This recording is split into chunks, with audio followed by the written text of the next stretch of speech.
Well, hello, everybody. Welcome to the Jolie Higazi podcast. Today, I have a wonderful episode in store for you, which is really just more of a conversation that you'll get to overhear, almost like you're a fly on the wall, between me and a dear friend and a wonderful coach. His name is Chris Marr. Chris Marr, he's also known as the Authoritative Coach. He is the author of Become an Authoritative Coach, Stop People Pleasing, Challenge Your Clients, and Be Indispensable. He is someone who you can trust to say what needs to be said and to say what he sees and to do it in a way that you can receive it with kindness and with directness as well. And this is actually what he teaches to the people he works with. While he's based in Dundee, Scotland, as you'll be able to tell from his amazing accent, he works with clients internationally. He's renowned as the person to go to when you're looking to become a better leader, a better manager, a better coach. And what we realize in this conversation is just a better human being. Uh, in this conversation, we really dive into less about coaching, but more just about how do we be the best version of ourselves. And part of that is about people pleasing. How do we get to the root of it? How do we navigate our own personal development when it comes to developing self-awareness and continuing to grow and practice emotional regulation as well?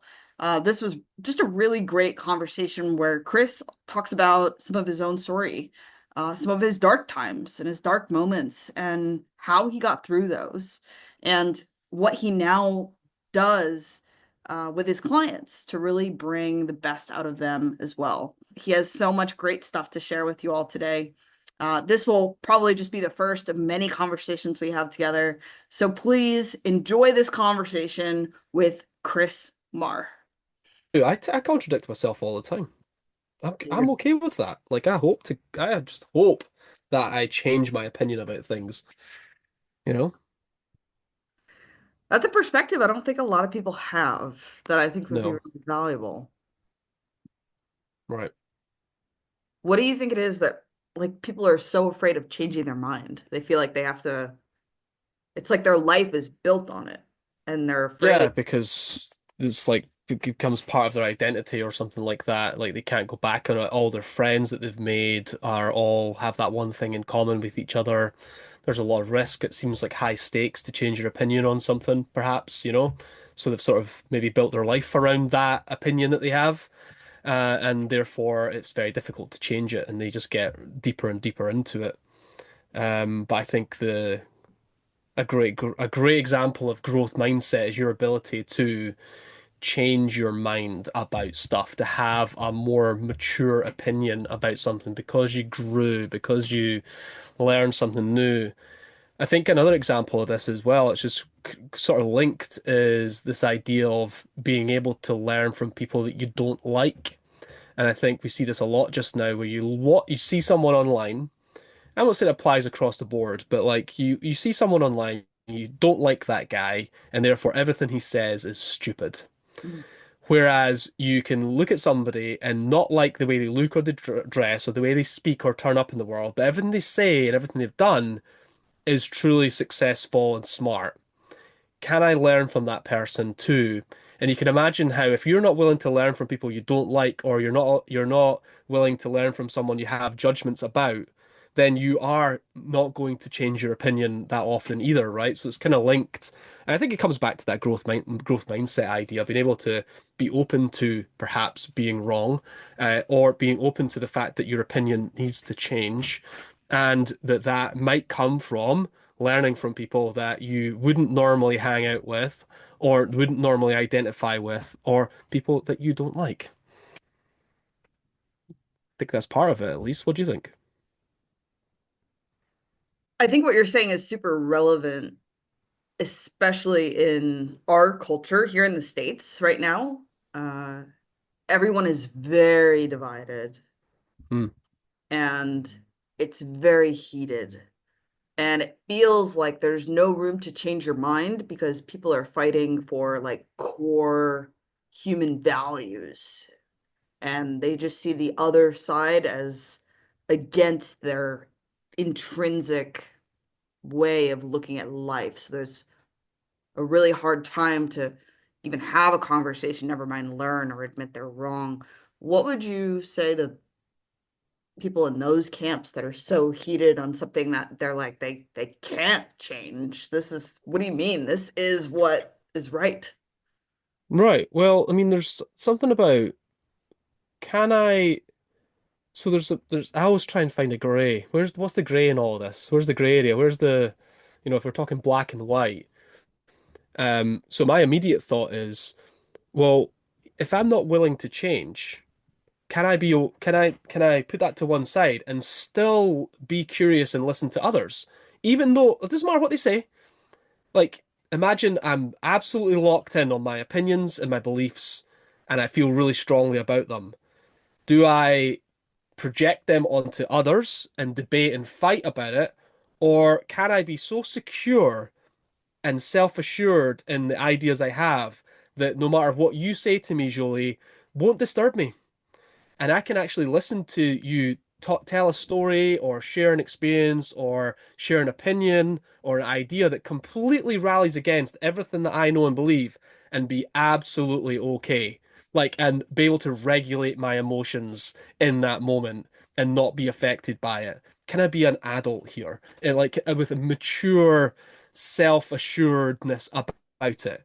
Not in a posturing way either, not like I'm better than you, but actually be just totally fine about the fact that you have a different opinion than me, or a different story or a different experience than I do that completely goes against everything I know. Even if I'm not willing to change my opinion, can I still be self-assured in that moment?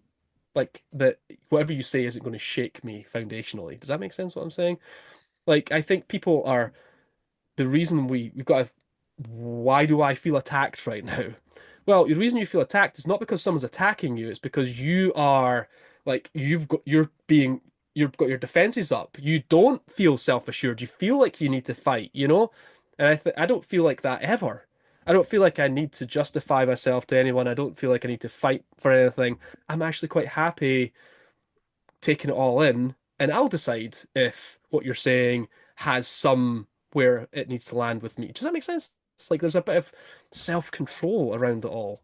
So I think if there's division and there's this defense attack type relationship between different opinions, someone needs to be able to break the mold there and say, can I actually sit in a room with 10 people or many people that have a completely different opinion than I do and not feel attacked and not feel like I need to be defensive and not feel afraid, because I think that just shows that maybe you don't believe what you believe as much as you think you do. You're not as secure in your thoughts as you think you are. That'd be my opinion on it or thoughts on it, or Hmm. what I would see in terms of like human behavior.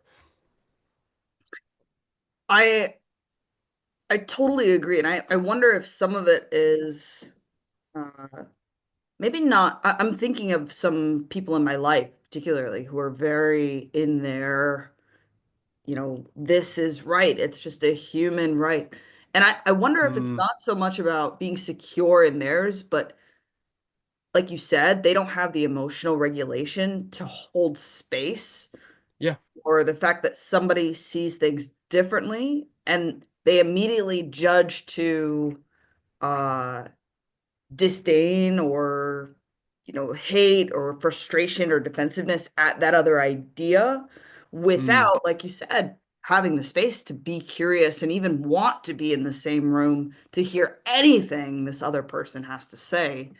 yeah. And yeah, that creates this whole divide that we're seeing now where people just isolate themselves from anyone who thinks differently Yeah, than. their worlds get smaller as a result. That's what happens. Yeah, I mean, I'm thinking of like I've got these experiences in my head. Like I will go to Like I went to visit a friend in the States. I just happened to be there on a Sunday. I went to his church. I'm not a man of the church or of religion, and not this religion anyway. It's like I went for the experience. I was like, well, let's go see what it's all about. It's like cool. It's quite exciting, you know. Will I ever? I'm not going to be converted. It's like, am I okay being in these environments, learning from how other people live their lives. These are good people. This is another thing as well. It's like most people are good inside. And it's just about if you don't like somebody or if you immediately throw up these judgments. I try to check myself on this all the time because I think there's a humanness about it. It's like you immediately judge. Like I don't know that we can, it's like an emotion, right? It shows up and you have to control it as opposed to trying to never make it happen. It's almost like, and I try my best to say I just don't know that person well enough yet, as a sort of as a filter to help me be operate better in the world, as and less hate and less judgment and less projecting that on other people and be like, I actually just don't know them that well. That's all it is. I just need to get to know them better and maybe I'll like them. But I can probably make a good assumption that they're good and they're not going out of their way to attack me deliberately. No one makes a mistake on purpose. That type of these are kind of recurring thoughts for me. Brené Brown was really good at this as well for me. She gave me not personally. I learned something from her, which was, you know, she told this story about she said something like the question she asks is, do you believe people are doing the best they can? Mm. And some people are like, absolutely not. There's people I know that are just living, they're definitely not doing the best they can. Their life is terrible. They're not looking after their children, they're taking drugs, they're alcoholics, whatever. Whatever the piece is of you looking at someone else's life and saying they could do better. The whole point is like, but what if you looked at their life through the lens of they are doing the best they can? Then you get the compassion, the empathy, and it's like you operate better in the world because they might be able to do better, and maybe they aren't, like if you were to score them out, doing the very best they can. But if you just see it through that lens, it makes you operate better in the world around people who need help, right? That are like ultimately they are doing the best they can. So I think these are all these doing the best they can. No one makes a mistake on purpose. No one's out to get you. Try and see your judgments as a light to go towards, right? It's like, well, actually, let's go disprove these just judgments about other people and step into it. So I'm not perfect, but these are the tools that I use to try and navigate divisiveness.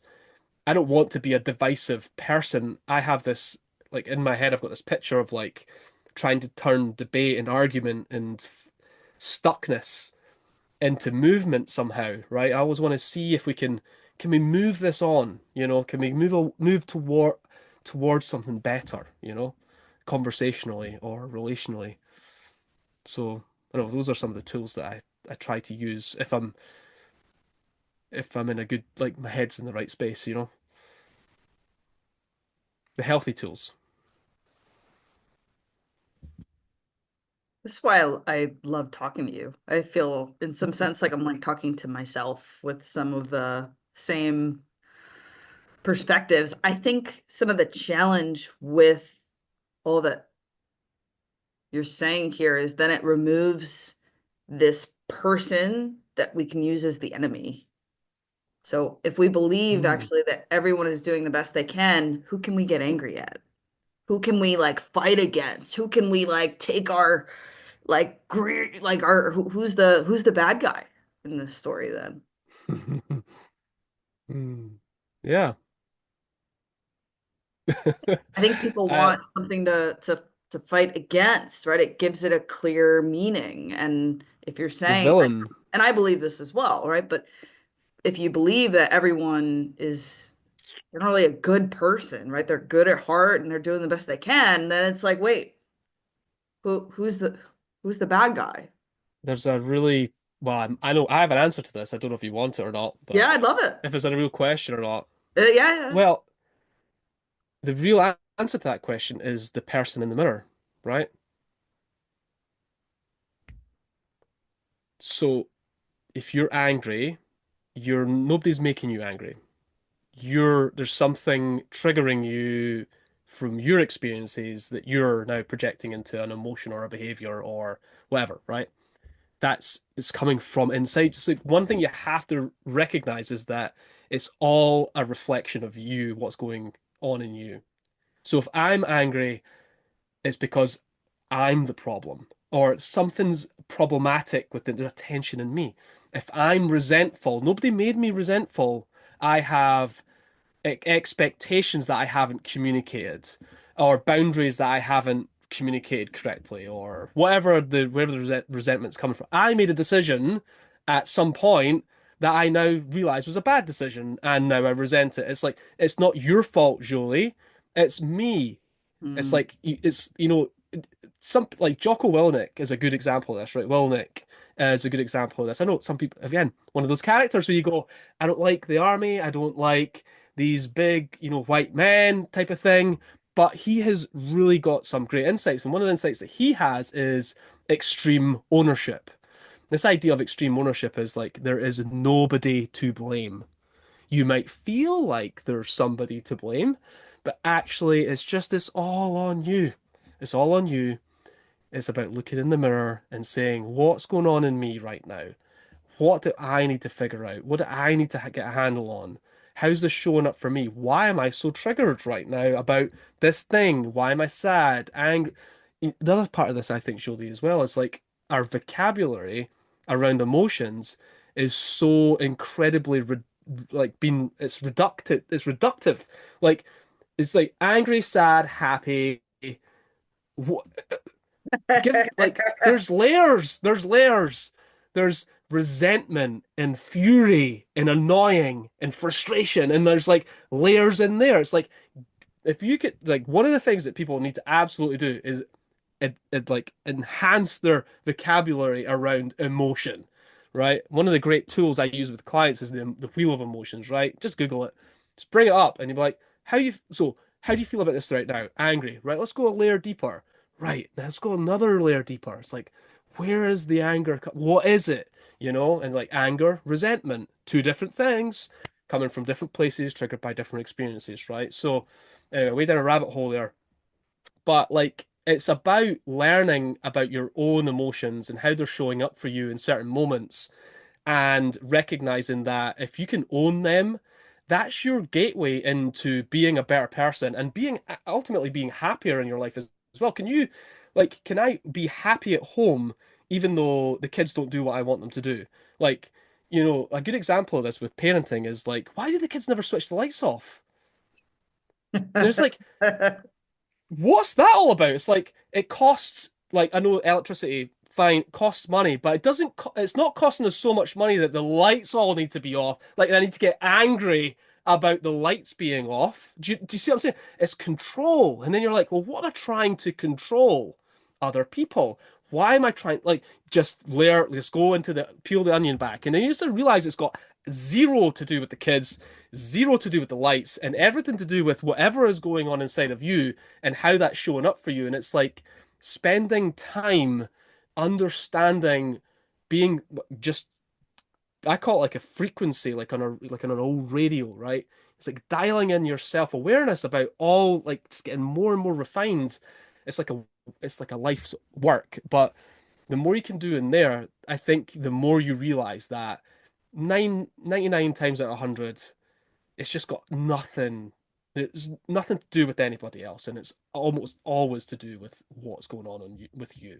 And so, extreme ownership, I like the idea of it to be able to say, "There's nobody to blame. There's nobody to fight. I can't put this on somebody else. I'm not the victim." It's like, can I go and be my own coach, essentially? Can I coach myself through this? If not, ding ding, get a coach, get a therapist, get somebody to help you. Um, I think I think honestly, that's how I would tackle this idea of like, if you can't go, look, if you walk out of the house in the morning and you're looking for somebody to blame and you're going to find somebody, Mm. right? Just you walk around the corner and something's going to piss you off and you're going to find a reason to be angry. But is that really how you want to live your life? right? Just blaming other people, kicking the can down the road, just a miserable, grumpy, unhappy, just carrying all of this. It's like, that's not it. That is not it. The world hasn't really changed. This is another thing. I've studied the Stoics for over 10 years now. This is, in fact, a lot of the stuff I've shared with you so far is very Stoic in nature. The biggest misunderstanding people make about the Stoics is that they think that they were emotionless. But Mm. that's not it. They were just able to recognize and do something with the emotion in the moment, right? So it's like, how can you close the gap between the emotion showing up and you responding well with it, right? And I think when I think about the Stoics, I do think about like I've got the busts here. I don't know if you can see these, but I've got Marcus Oh yeah. Aurelius, I've got Seneca. These guys lived 2,000 years ago, and the stuff they talk about is like life was the same.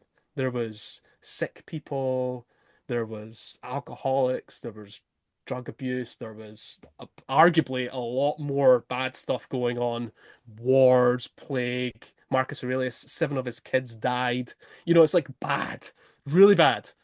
And they had to work at it back then, how to operate as a good person every day. Like, can I live a good life every day, even though there's all this bad stuff happening? And so, has life changed all that much? I don't know. I think people still like, they're still operating with an old operating system, essentially, right? Go into the world, find somebody to hate, somebody to fight. It's like, it's really just turn around, look in the mirror, figure yourself out. Where's this all coming from? I'm simplifying it, obviously, but that's the work. To me, that's the work that needs done. It's not, you're not going to find answers by fighting the people around you and trying to, be a victim in your own story. Mm. Yeah, you made me think of this funny saying that if you walk outside and you see someone that's an asshole, they're probably an asshole. But if you walk outside and everyone you see is an asshole, chances are it's you that's the asshole. That's right. Yeah, that's exactly it. I often write to myself. I do this exercise every morning called morning pages, right, which is from Julia Cameron's The Artist's Way, and I've done it for a long, long time. And I've journaled in some capacity for many, many years. I just change the tool sometimes. I'll do something, whatever. Or if I get a quiet Sunday morning, I might do some more different journals and tap into different things. But I oftentimes the writing goes from like the emotion through to the blaming through the very almost always the last sentence says, "Oh, it's me that's the problem." That's like almost always the case. I hope nobody ever reads like, I hope that no one reads my journal when I die and somebody has removed the last paragraph because I Oh, do sound like an asshole. Because it's the last paragraph that's the bit where I learned the lesson that I needed to learn that day, which is always, okay, so Chris, how are you going to, what are you going to do? What are you going to change about the way you're handling this? Like it's the problem is you're in this. It's like, it almost always comes back to, all right, okay, so how do you handle this better? Like, you can't control people, you can't control the weather, you can't control the politics. You need to operate within it. How are you going to do that? What's that look like? hmm. So, yeah, this is I another think tool I then. think anyone who journals can probably relate to that panic that you just explained, where it's like if somebody read my journals without the right context, and it's like a Feel panic like a that would psychopath, happen. probably. Yeah. Oh yeah. Yeah, yeah, I'm all over the place. I'm a mess in my journal. But that's what it's for. That's what it's for. I'd rather be a mess in my journal than a mess in my life. You are probably, Chris, one of the most self-aware people that I know, and I think that's part of why I gravitate to you, why so many of your clients and friends gravitate to you, because you do have such a perspective of able to know yourself and emotionally regulate and also bring like such wisdom. And I'm curious, where did that start for you? Have you always been that kind of person, or did you have some journey along in your life that led you to become more of that self-aware, introspective person? I think I've always been introspective and I've always been introverted as well in terms of behaviors. But I've also been, I think, fortunate enough to have the ability to find a way to appear extroverted as well, like to speak on stages and, command teams and do the work that I do, right? So I've got like a work persona which I can switch on, but I'm mostly introverted. And on a bad day, no, I say a day where I'm feeling very like introverted, like I really need time. Like I've figured out this a lot about myself. Is like Carol say to me, "You okay, Chris?" And I'll say, "I'll be fine as long as nobody talks to me." Like, so I'm not an asshole. I'm not being an asshole here, but I definitely am feeling the it coming in, if that makes sense, right? The room's getting smaller, and I have this spectrum. Like I get more and more self-aware of it as time goes on. But the reason I'm saying that is because I do love to spend time on my own. So I'll get up at 4:30 in the morning just to get 2 hours to myself, right before anybody gets up, because I love to sit and I love to write and I want to figure out what's going on. And I think some of the tools that we've mentioned already have absolutely been the unlock to self-awareness. So I would argue that there's a part of my actual being has made it easier for me to gravitate towards these things. So I would say like 2010 is probably 2011 is when I probably started doing more of the journaling. That's right. That was the sort of period. Um, and it still took me, oh, I don't know, probably another 7 or 8 years before I started to really get to the point where I was starting to understand myself better. It took a long time. I felt like I was I felt like a slow learner. Slow learner. Took me a while to get it. Um, but I never gave up, and I think that was key. The so I think a couple of moments in my life where I would call them like just like I don't know what they're called, but they're sort of triggers, I would say.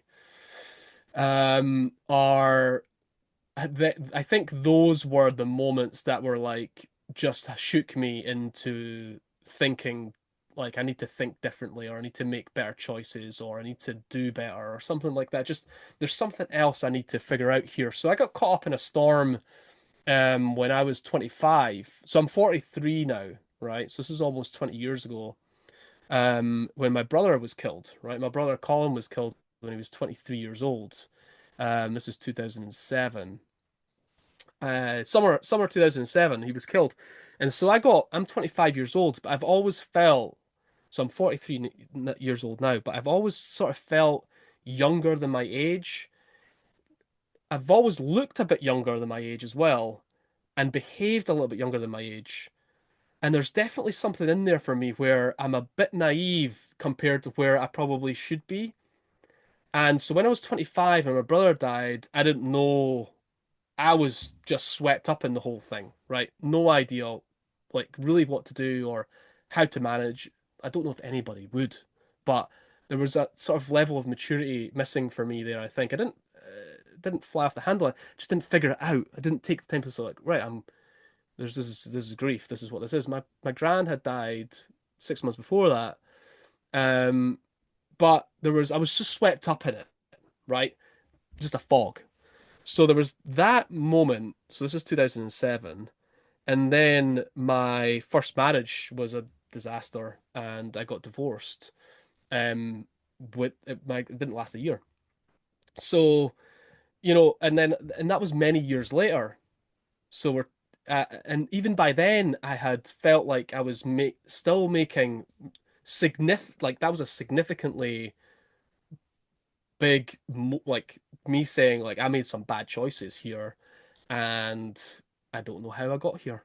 Like, so I would say for a lot of my life, and this is like, I think there's a mission in here for me, which is I just don't want to live the rest of my life just being swept up by everything that's going on around me, or being swept up by the next person that loves me, or the next person that wants to treat me nice, or whatever it is, or the next person that wants to give me money, or give me a job, or whatever it is. I don't want to, I want to have my agency, I think is probably what I'm getting at. It's like, a lot of that self awareness had to come through some big moments, having kids, getting married, getting divorced, my brother dying, those things, I think, and I think even starting my own enterprises, going through difficult things, I think is what I'm saying, right? Mm.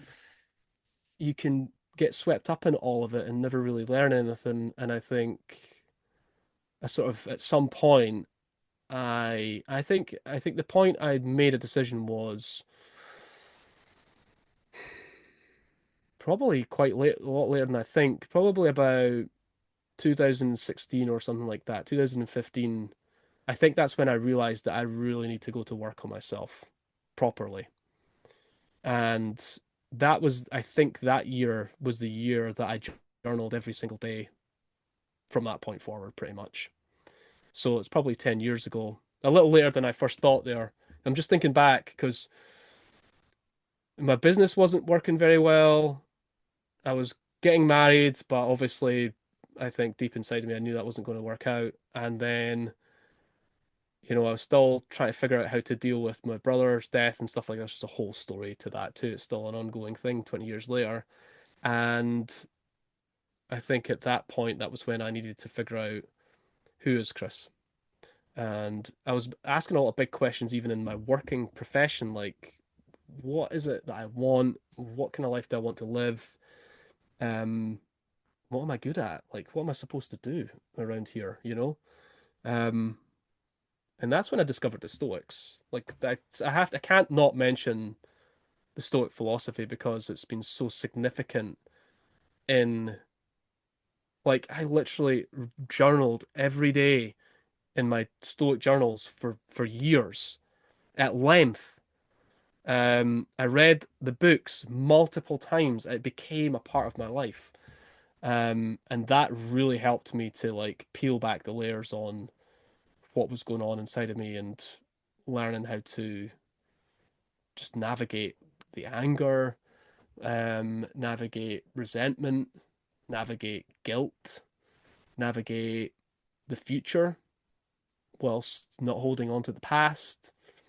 Um, and I've got a good head on me now. I think that I can accept what's happened and I can also feel quite like I'm looking forward to what's next.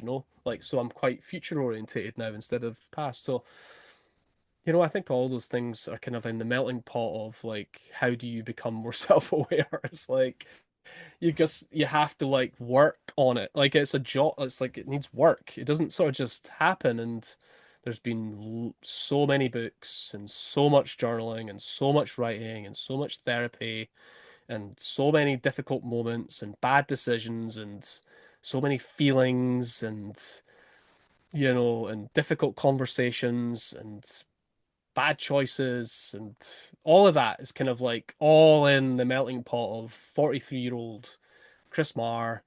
Did he learn anything from it? Did it, you know what I mean? It's like you do have to ask yourself these questions like, well, okay, did I learn anything and did I use it to try and be better and did I figure anything out? I think that's what wisdom is, right? It's the wisdom piece is the output of figuring out what it all meant. So, and I still work on it today. I did my morning pages this morning. I still do it every day, and it's still a work in progress.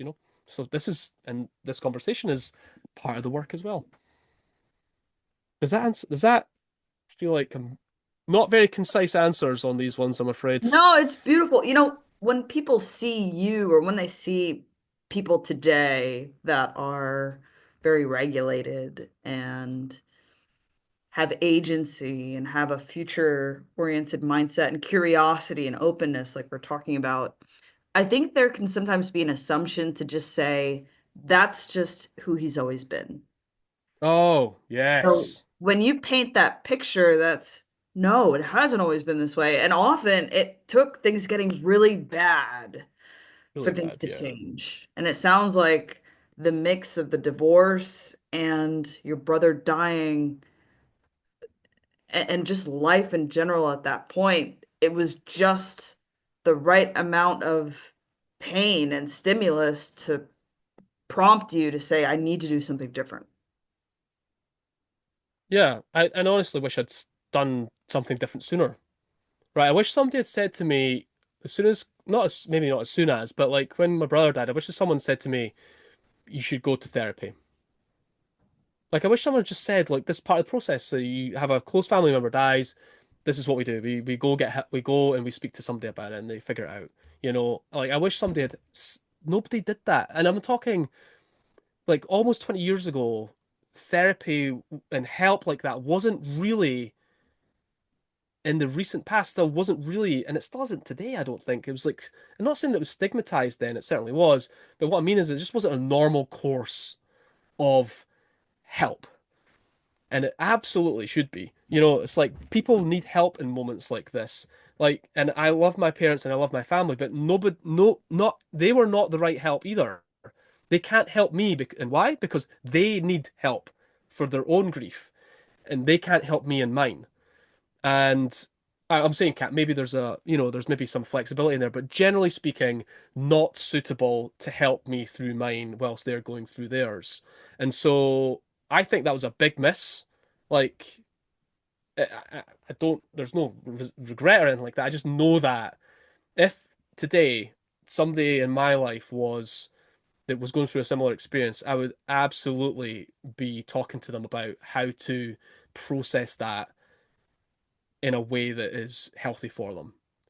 Do you think you would have went if someone suggested it? Were you open I enough? think so. I mean, I think it's not that I was open, because what I was swept away with it. Remember, so I think if somebody told me to do go do something, I probably would have just done it. I don't think I would have fought it. In fact, I would probably have been. I reckon I would have been. Yeah, I know it's like one of those questions. What we tell your younger self, you know, younger self who says, "Don't be so stupid. I don't listen to older people." Is no, I think so. I do think so. If somebody had said, like, for example, I th so again, only about my experience really is like I don't know that we ever talked about therapy in the house. I don't know that my parents have ever had therapy. You know, like I don't know that it's ever been a thing. However, because I've been through something like this and I have been through therapy and I have got a therapist, that if Luna or Spencer or any of the kids needed, I would probably be one of the first people to recommend that that would be a course of action for them, right? Because it can be helpful for them in these moments only because I've had like, I went and got my own therapist. I pay for my own therapist. It's a private arrangement, right? I tried to find the right person for me. Nobody helped me with that. Nobody was egging me on to go do it. I did it off in my own volition, you know? So, How like, did, I guess that says something about that, which is that I know that I need that type of help. how did that therapist help you process all of that grief? Well, so the reason, actually, it's interesting because the reason I got a therapist in the first place was actually work related, not well, Maybe work can related. you paint this paint Yeah. a picture of what did Chris look like in his daily life? Maybe take us to a moment where we can see like this is a guy that's maybe a little unhinged and like needs some help of some sort. Like what did it look like for you? How were you interacting with the world, with yourself as you're processing all of this chaos? Yeah. So my therapist came to me in COVID. So it's actually really interesting because I, as much as I loved COVID for the fact that it leaned right into my, like, I'm happy. I already work from home remotely because I worked remotely since 2013 or something like that, right? I've worked from home for a long time. So someone telling me that I can't go out is like, awesome. An Great. introvert's Cool. No worries. dream. Yeah, I'm fine about it. And like Sophie, my 18-year-old stepdaughter, had a total meltdown because she couldn't see her pals. I was like, we live completely different lives. Like your life is built around your friends and going out. Mine's is not. Like I'm quite happy to be at home. So as much as like, and I don't know that at the time I would have said that to anybody that COVID is actually good for me. But the truth is I don't know that it was. I think from a work-related perspective, it worked fine because I already worked from. I didn't. Nothing, my life didn't change dramatically. But I was taking 2 hour walks around the park, trying to talk myself into going to work. Like there was a lot of bad stuff going on. I don't really know if it was. there's a lot of factors, environmental factors, me thinking that as an introvert I don't really need to see people, not not a good conclusion to make, not correct conclusion, lack of connection. So the first thing my therapist taught me was, number one, what did you do today that you made you feel good, like you achieved something? Where did you have connection in your day to day? There's a third one I can't remember. I journaled on that for almost a year. Every day I would write down the three things and I'd say, where was connection? What do I feel like I've made an achievement? I can't remember the third one for some reason, but there was these three things that she got me to do. Every single day I did that to try and work myself out of this. I was definitely in a hole. And the way that I can describe it, I drew it out actually, was like being in the bottom of a well, a water well. So like you're right in the darkness and the cold at the bottom. It almost felt like there was a rock. Someone had tied a rock boulder to the front of my head, like, and my head would be like, it's like if I'm walking, I'm sort of like my head's going down like this. It's what it felt like. It was a depression of sorts, I think. That's when I got a therapist. That's when I needed help. And it was manifesting itself as work related. So that's why I sort of laughed when I said work related. It's not work related. Work's work. It's me in the work that's the problem. So the or part mostly um how I'm responding to what's happening in my working life. And so that was the original reason that I got a therapist in the first place was, and it was quite obvious in the end, I think quite quickly obvious that I was just missing some really important things in my life, that I needed to tap into. And so she knew from the very beginning though that journaling was the way for me to figure that out. She was like, here's the tool, and I'd be like scribbling away and just working on it every day and working it out while working it out. So, a day in the life of me before I got a therapist there, I think COVID was one, definitely a major factor, but that hole in the well, I can still remember, I still know exactly what it feels like because I'll still use the language when I feel like I'm having a bad day, which get less and less all the time now. I'll literally say I'm slipping into a hole. And it's a dark place for me. Some days I'll lose a couple of days on it. Less so now, but it's like a depression. Um, and I slip. It's a slipping. It's a slipping. I slip Mm, into it, and I think things like journaling and going to the gym, and I would say in the last year after started my own enterprise as well, I feel like I'm back to being a creator and a builder, and I've got again. Look, I think there's a common theme in here, which is agency. Like I feel like I'm doing my own thing for me, and I things that I want to do when I want to do it, and the things that I enjoy I do, and the things that I don't. And if I really need to do it for my business, I'll just hire somebody that does that thing. It's like I'm very much in my place where I'm like 43 years old, knowing what I'm supposed to be doing and what I'm not supposed to be doing. mm, And that feels quite good to be in a spot where like I just get to do what I like for the most part. And I get to choose, and there's agency around all of that too. I think back when I got like had that, there was the signals that things weren't quite going well. I think the lack of agency in my life was probably the a major player. mm. Feeling like I call them obligations with a capital O. I fucking hate obligations. When I know I'm having a rough time when everything feels like an obligation. Like I mean everything. We're going to visit fill in the blank. Fuck. Why? Or we need to go to the DIY store to get. I'm like, I don't want to go. Or like things like that. I, I find it quite hard sometimes to navigate daily life when I'm clearly tapped out. You Yeah. know, that spectrum of introvert to extrovert. I don't know if people use that as a kind of heuristic. It's not when you dig into it. It's not. There's a lot of nuance in there, but I think for the most part, it's like I'm I'm I've got nothing. My tank is empty now. All even the simplest things feel like an obligation that I am resisting.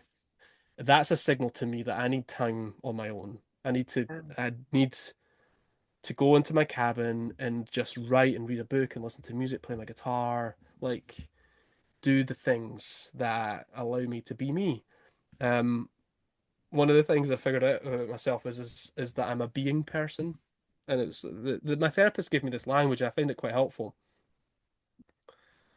So the tension I have at home is that Kara is a doing person and I'm a being person. What's that So distinction? so broadly speaking, it's like Kara likes to do stuff. So up, let's get stuff done. Jobs, jobs, jobs, jobs. Lots of jobs to do. Whereas I'm like, I'll get up and I'll be like, let's put a pot of coffee on and sit down and just do some journaling, some reading, put the stove on, relax, you know,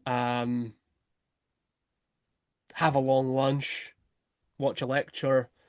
Uh, like just I like to be. You ever heard someone say this? Leave me be. I don't know if that Mm. translates. Like, leave me be. That's me. I'm the bee. Leave me to be. Right? Don't get me to do when I'm trying to be. There's a real tension there. But again, it's like I guess all about self-awareness because if I know that about myself, I can be quite secure in that moment. So if for example somebody's trying to get me to do something, say, look, I will do it, but it's not happening right now. Is that okay? Because if you need to get this done right now, by all means go and get it done. But I'm not going to feel guilty about the fact that you want it done now and I don't want to do it right now. I will do it, but it won't get done right now. Does you see what I'm saying? It's like knowing who you are Mm. without feeling and be able to communicate that without feeling guilty about the fact that that might not be what somebody else wants you to be in that moment. It's like actually a bit of a superpower, actually, I think. I get really confident about it. Like, you can be frustrated and angry and all busy, busy, busy if you want to be. I'm not going to be that. I'm not going to step into that. I don't want that. I want headroom. I want plans. I want time. I want agency. So, again, it's all quite back into that sort of self awareness space where we're sort of dialing all of that in. I don't know what your question was now, but that was Well, I imagine it's taken a lot of inside. trial and error for you to even Oh, yeah. realize, oh, when I do, I'm drained. I'm exhausted. I'm not my best self. So Yeah. it takes some time. We joke about parents not getting the manual for their kids. I'm saying, like, why didn't we get the manual for ourselves to know? Right. Oh And man. what I'm hearing is you have the self-awareness to know and almost like have a mapped out as if like you created a manual, like took notes on yourself that you Right. know that I do some of this with my clients. I call it like a red, yellow, green, like a traffic light where it's like, okay, what are the signs that you're in a red zone? What would you Yeah, I like start that. seeing, right? For you, it's, everything's an obligation. For me, I know for me, I have my dog, and my dog's always the same, like even keel. But there are some moments where I'm increasingly frustrated by my dog. And I'm walking and I'm like, hurry up. Why are we taking so, come Mm, on. And I know that if I'm getting frustrated at my dog, that's a sign that there's something else going on that I something's need to off, yeah. something needs to be recalibrated there. So Right. I'm hearing that you have that spectrum for yourself to know, oh, this is a sign that Chris needs to retreat, recharge before you can Mm, be your best self. yeah, yeah. And yeah, I think that's really cool. I think the idea is like are you self-aware enough about the little moments where you're clearly need to help yourself or something in that moment? There's something there, right? It's like, yeah, it's all about self-awareness. Like we're back to what we really started off with, right? It's like, do I know myself enough to respect myself? This is it. It's like when I think about this, I'm thinking, do I know myself enough to respect myself, to give myself what I need and ask for what I need in a moment when I need it, as opposed to people pleasing my way through life to give people what they need? Sorry, it's all assumptions. You assume that's what they need from you, so you do it, and all it does is it just bends you until you break. Mm, And actually, can you respect your own personality, your own whatever it is, psychology, physiology, biology, all the stuff about you, about how you turn up in the world, and being able to kind of respect yourself in moments where you can say, actually, that's not for me. I don't feel like I need to prove myself to you in a moment because I'm not interested in that thing, or I don't want to be doing that thing, or whatever it is, right? Whatever it happens to be. Being able to just be, can you just be yourself? Can you know yourself enough to be yourself and respect yourself and ask for what you want and need Mm. and not feel guilty about it? Like there's that other piece, right? There's the sort of hammer that comes down on you afterwards, which is the guilt. It's like, oh, I probably should have went to that event. Like, you know that you shouldn't have gone. You said no. You didn't go. And then you feel guilty afterwards. It's like you've got to also deal with that. Like you've also got to figure out about, well, how and then how can I be happy and not guilty? You can't just beat yourself up all the time about it. How So do there's you all of that. And then yeah, I I mean, let's shift. I think that's a sure. great segue into that conversation about people pleasing. Mm. How do you coach your clients through that feeling? Again, feelings wheel, by the way, great tool. I use that plenty of times with my clients as well. Well, the wheel of emotions. Totally underrated tool. And I love that we're both in So good. different worlds. You're working Mm. with leaders and CEOs and coaches, and I'm working with some, just everyday people, but it's still an invaluable tools to understand ourselves. We're both work with people. We work with people. We work with people trying to do stuff. Yes. So how do you help people, or what would you say to people who do struggle with that guilt Yeah. that they feel? The guilt. Oh. Hmm. Well, there's layers here. The first thing is recognizing that I think your people pleasing, the way I talk about people pleasing is your need to be liked, right? So let's put some kind of Let's yeah, put let's some give hooks on the it wall, right? So like one of those hooks that we can hang our jacket on is like this idea of need to be liked or people pleasing. So what's happening in there? You're overruling or overriding your own boundaries, your own rules, your own values. You're changing who you are to with the assumption that if you do that, people will like you in some way. So that means you go to the event, you say yes to the thing, you say, "Oh yeah, sure, I'll help you out with that," or, you know, I'll I'll take less money or I'll do it for free. Whatever, it's showing itself up in a way that makes you seemingly makes you more acceptable, more liked, more fitting in with the people around you, right? You're doing something like that. But ultimately, what happens is like over time, that just breeds, it's a breeding ground for most people, a breeding ground for some type of resentment, anger, frustration, unhappiness, generally speaking, that they're not getting to live their own life. They're just changing who they are. And I think one of the ways this can show up sometimes is like you're literally a different person with different people. You literally change who you are with different people in your life, like fundamentally.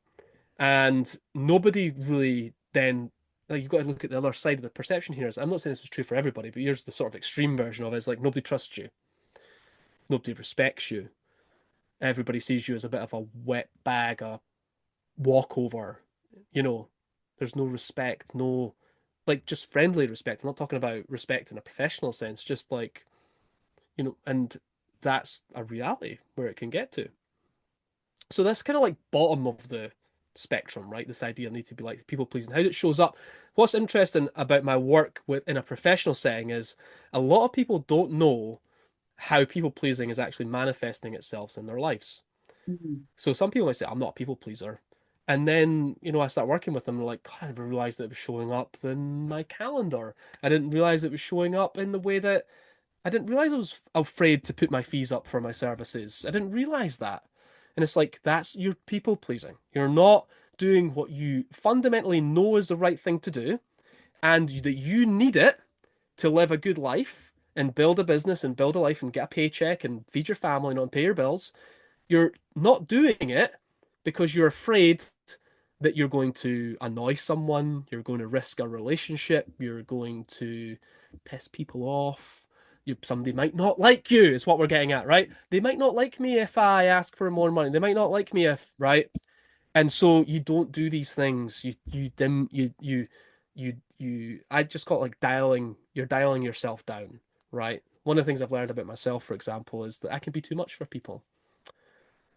Cool, that's for you to figure out. Like you figure that out. Like you take what you need from me and you can forget the rest, but I'm not going to change the way I approach like this, for example. I am like at a 10 energy, like it's all coming out. And it's like, do I just if I can think about being more acceptable to whoever's going to watch this, all of a sudden I'm starting to change who I am. It's like the best Perfect thing I sound, can Chris. be, the best thing I can be is fully me for you. Some people won't like it. Well, whatever. Okay, cool. But I want to be me. Like that's happy. That's happy place. Happiest you could be. So need to be liked is kind of like at the bottom. I see it like a piece of string.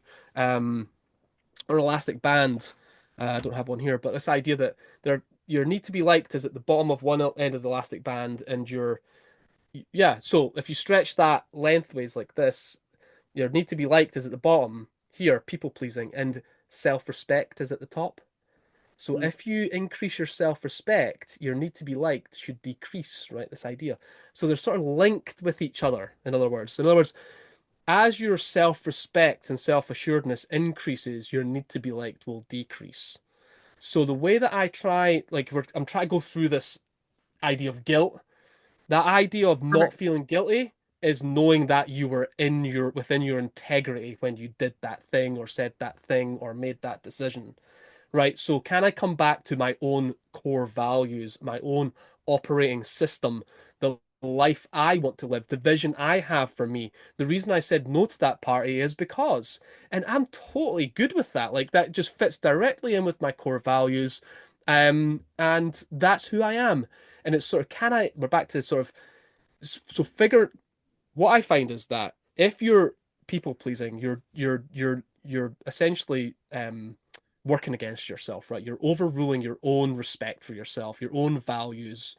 And so what we want to do, in long story short, is get you up on that spectrum from need to be liked to full self-respect. Recognizing that the people around you won't respect you any more than you respect yourself. So if you've got good values, like I think as you mentioned some of this, it's like, is Chris here? Is he Chris there? Is he Chris everywhere? And it's like I love the way he carries himself. You know who you are with him. He's always going to speak the same, do the same. You know what to expect from him. That's somebody that you could potentially respect, right? That has got their shit together, basically, knows who they are in the world. And whether you like that person or not is another matter altogether, but they've figured out who they are and who they want to be, who they want to spend time with, what kind of things they want to do, what interests them, how to be themselves, right? And I think that's that sort of getting to that point where of self-respect. So I'm not saying that guilt won't creep in, but when it does creep in, you can always go back to I know why I made that decision. But similarly, if you say the wrong thing or do the wrong thing, you can always go back and say, you're totally right. I was outside of my integrity there. That's not how I wanted it to land or be or turn up or whatever. And you can deal with that. Again, self assured enough that by apologizing about the mistakes you make or the things that you do wrong or incorrectly, because you're coming back to your standards, you're coming back to your um you're coming back to your base essentially. So that's how I look at it. It's kind of maybe a long way of looking at it, but I think guilt's kind of like an outcome of something else, right? It's like it's showing up because of something. And is it because you don't know what your values are and how you want to turn up in the world, or is it because you are literally outside of your integrity at the moment and you are being a bit of an asshole and you're not showing up like the person that you want to be in the world, and you need to come back to actually who am I? What does it look like for me to be who I want to be? Mm. I think that's where the work is. I think when you read most of these self-help books, that's, I mean, probably one of the most common threads is who are you? What values do you want to live by? What's your filter for decision making? What's your filter for choosing the life you want to live? What's your filter for who you want to hang around? What's your filter for your partner in your life? What's your filter for where you want to live in the world? Like it's a filter. this idea of these core values or whatever it is in the world. So I think that's a big part of it. So that the outcome isn't guilt. The outcome is I made a good decision and I'm happy with it. Mm, Other people might not have liked it, but that's life.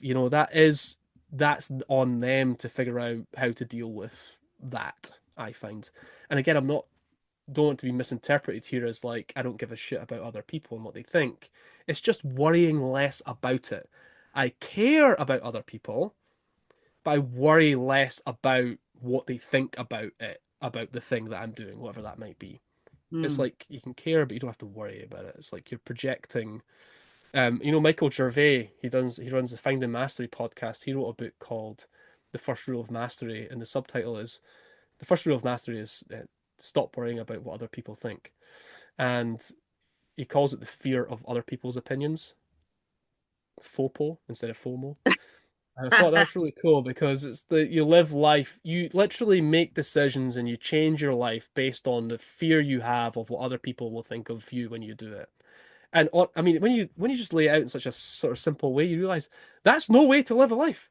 That is not a life. A life is not living your life in the fear of what other people think about you or other people's opinions about you. That's you living a life that you think other people will accept, and you don't even know that that's true. It's all you're trying to. You are not a mind reader. I don't know. Do you know what I mean? You can't live life like that. Does that make sense? It's like so. To Of me, it's like course. fundamentally simple. It's not even about knowledge, right? Because everybody who would disagree with that, like, yeah, Chris, we know all that. Yet, kind of look at what we're doing every day, and you're like, how is, the question is like, where am I changing my decisions, opinions, my filters because I'm afraid of what other people might think? You do have to ask yourself that question. I think it's a good benchmark. You can maybe write a few things down in your journal and say, well, that's interesting how that's showing up for me right now. I literally did something yesterday where I did it because I wanted to be more accepted. But you could look at that and go, and I'm actually okay with that. That was the right thing to do. That was the right thing to do. It was the right thing to do was to go to the hospital and see my granddad. It was the right thing, even though I didn't, whatever. Um, yeah, there's a whole mixed bag in there, but that's how I would look at it. So I always think I've got this like chart that I use in my professional work, which has the need to be liked at the bottom, self-respect at the top, and then another axis that goes right through the middle, and it's client respect. And the whole idea is that if you don't respect yourself, you can't expect other people to respect you. So the respect you get from other people can never be higher than respect you have for yourself. And so I always see like the doorway, the way in here is to get people to work on their self-respect. Now, how do we do that? And I think you might have a different, you might agree, you might not. The way I do it is if you kind of look at it through the lens of confidence, right? Self-respect is like a confidence, right? You believe in yourself. There's self-belief, self-assuredness. In other words, you carry yourself away in the world that that person there looks like they've nothing could shake them, right? They look pretty self-assured, hold themselves in a room, feel pretty comfortable in their own skin, right? Confidence. Now, what have we been talking about this whole time as well, right? How do you become more confident? And when you break it down, this is what I've learned, Julie. You tell me what you think. Is that the way we do that is by giving people skills and tools, right? So you can't just make somebody feel more confident. You have to kind of do something to get to the confidence, right? So what's this? So if you have a lack of confidence in your life or your a lack of like people pleasing showing up in a particular way. What's the skill that I haven't learned? Right, like let's do some examples. How do I set that boundary with that person? How do I say no? How do I have that difficult conversation with my mum about that thing? That's all skills. That's skills. Here's how you do it. You structure it like this. Let's role play it. Let's practice it. Skills, skills, skills. Right? There could be many other tools and skills, both. Anyway, what I'm trying to say is the way that I actually operationalize self respect and confidence and then get ahead of this idea of beating yourself up about it at the end is through the doorway of competency. Mm. So if someone's, so I see it all as lack of confidence, right? But I don't try to go in and be, come on, Julie, you can do it. You can do it. Just go see your mum and talk to her. All that sort of stuff. It's like, that's that's not it. It might be enough actually for some people to just G them up and get them to go do the thing. But oftentimes the increase in confidence is actually an outcome from skill development. So it's like, let me help you set the boundary. Let me help you structure a difficult conversation. Let me help you with this tool that helps you yada yada, whatever. That's how I look at it. So I try to operationalize it into let me teach you a skill. Let me practice that skill with you. You go do that thing. Hey presto, feeling much more confident. Sometimes as well, what I found, Julie, is it's just one skill. Like Mhm. one skill away from a breakthrough in your life. So like there's like these atomic, like using James Clear's language here, but like there's these atomic skills almost. Like if you just do this one thing, you'll have a knock-on of confidence across your whole life because you now know that you're capable. I trust myself to hold my space, to have a difficult conversation, and now you could have difficult conversations across your whole life, right? Or one of the ones I use in businesses, when people are afraid to charge what they're worth, right? And then they hold their ground, they say that's the price, and guess what? Somebody pays it, and then they go, holy crap. Now I got the best customer I've ever had. They're paying me the right amount of money. I'm getting to do the right work. I'm getting to do my expertise. And all of a sudden it has this like heat map across their business and their life and then they walk home with a spring in their step. They go home, they feel like they're earning the right amount of money. They've got time, just has this massive knock-on effect to their confidence and how they carry themselves in the world. But it was a skill that they needed at the beginning to allow that to happen. That's how I see it. Yeah. So I know you asked about guilt. That's my answer to that question. Love it. Love it. And I I want to have double thought about down. this, believe it or not. I have thought about these things in great detail, it seems. Love it. Love it. I want to double down because you just said so much good stuff. If I could just Please like do. Yeah, I mean, reiterate yeah, let's go. the importance of knowing your values. Mm, Because if we don't take the time to figure out what are our values and we decide them, we don't realize it a lot of times, but there are values that have been put on us right. subconsciously just from growing up in our families or societies that may be disjuncted or disconnected from what actually feels Sure. right. For instance, I might have been, taught this value of like always show up for somebody, right? You never, Mm, you always want to be available, right? Like be right. selfless. Uh, or being selfish, maybe that being something to reject. So you want to be as generous and selfless as Right. possible. Then you're going to act in that way and not understand why you feel the way you do because you think you're acting the way you should be until you Right. take the time to figure out, wait, what's my core value here? Right. Because the people who taught you to be selfless, maybe they didn't know as well how to set boundaries and care for themselves first. Maybe they even saw that as you're selfish if you're thinking about yourself. Mm. Yeah, there are hand-me-downs.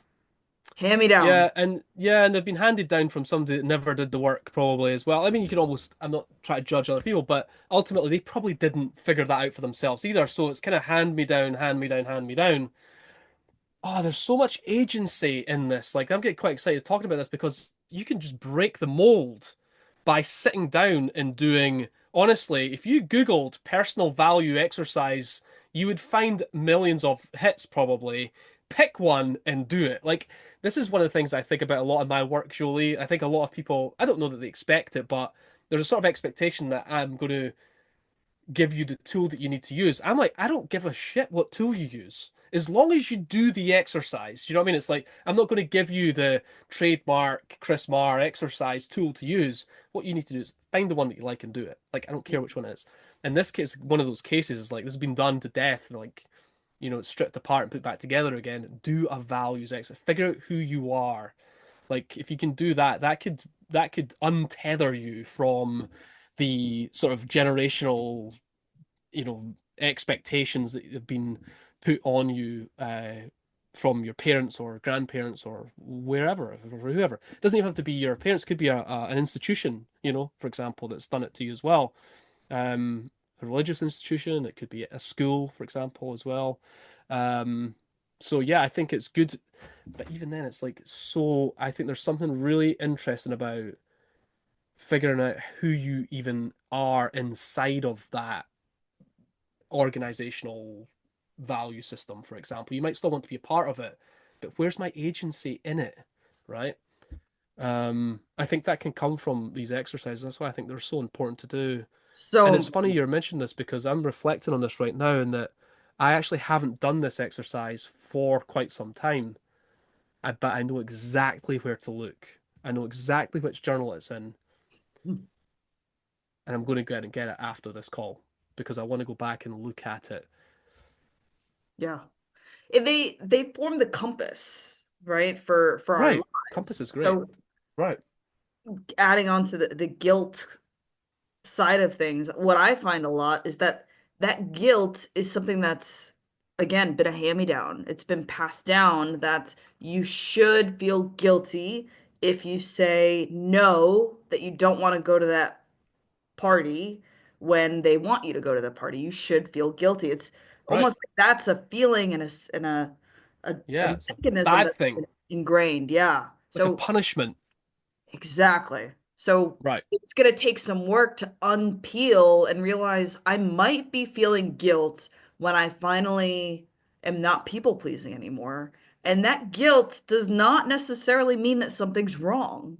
It Right. just means that I'm so accustomed to giving in to what everyone else wants that it's Mm-hmm. so unnatural.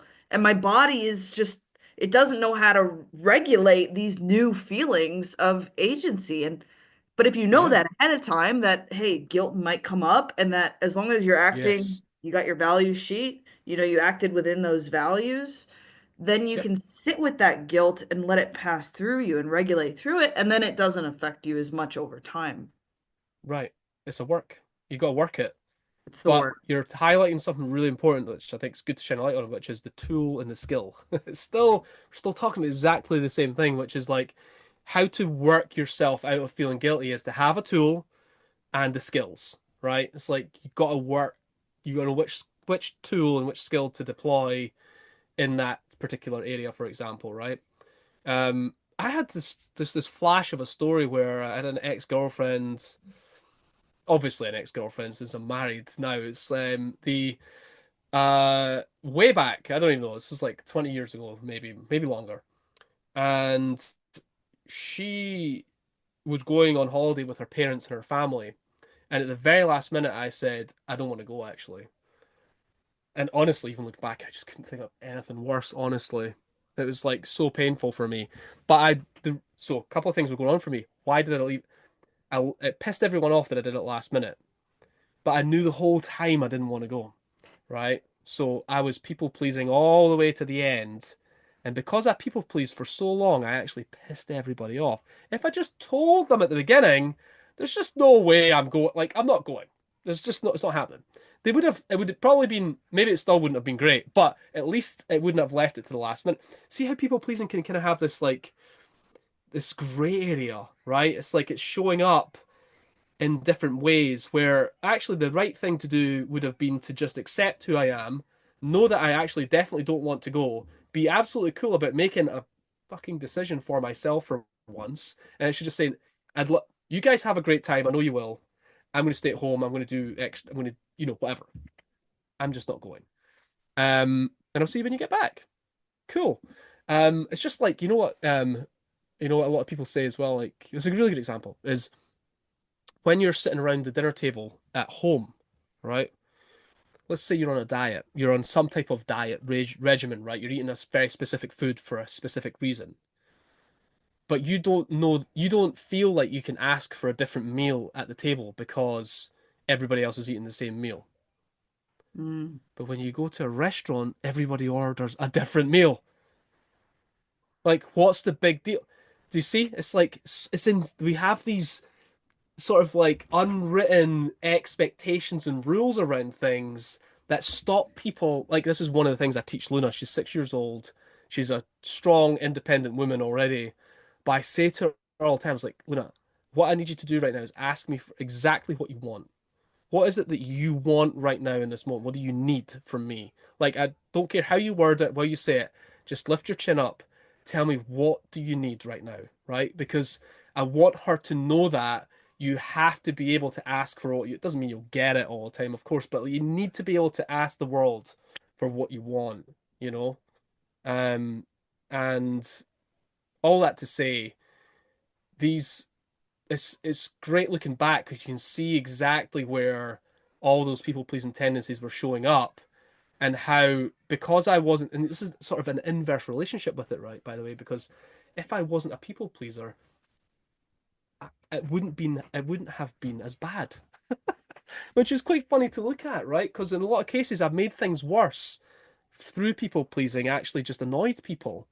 Whereas actually, if I was more self assured, more self confident, and more set on what I want and what I don't want, and what's good and what's not good, then people would have known exactly who I am and what like it would just make things a lot easier, right? Instead, what we do is we sort of dial it down, we sweep it under the carpet, we stay silent, we shrink down, we don't say the thing, and then we fucking blow up, and Yeah. we're like, uh, that's enough, it's enough, it's enough. I don't want that, I don't want this. And it's like everyone's like, what the fuck happened? He's a really nice guy, and all of a sudden he's angry, and you're like, I am been resentful for 10 years. You know, it's like, I can't stand this relationship. And it's like, God, why didn't you say something? It's like, exactly.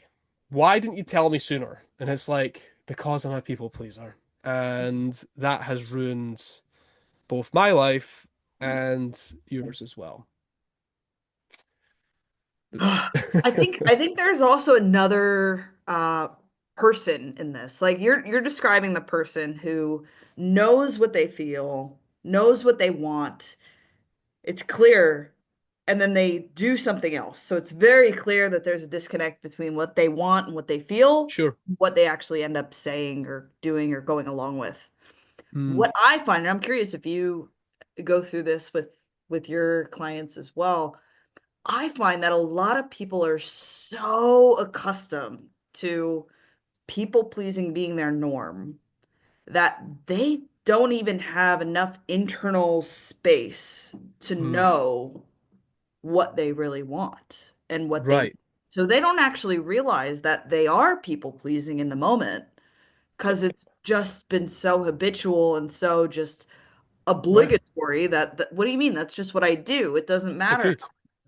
So You don't have the what language for it. You don't see it.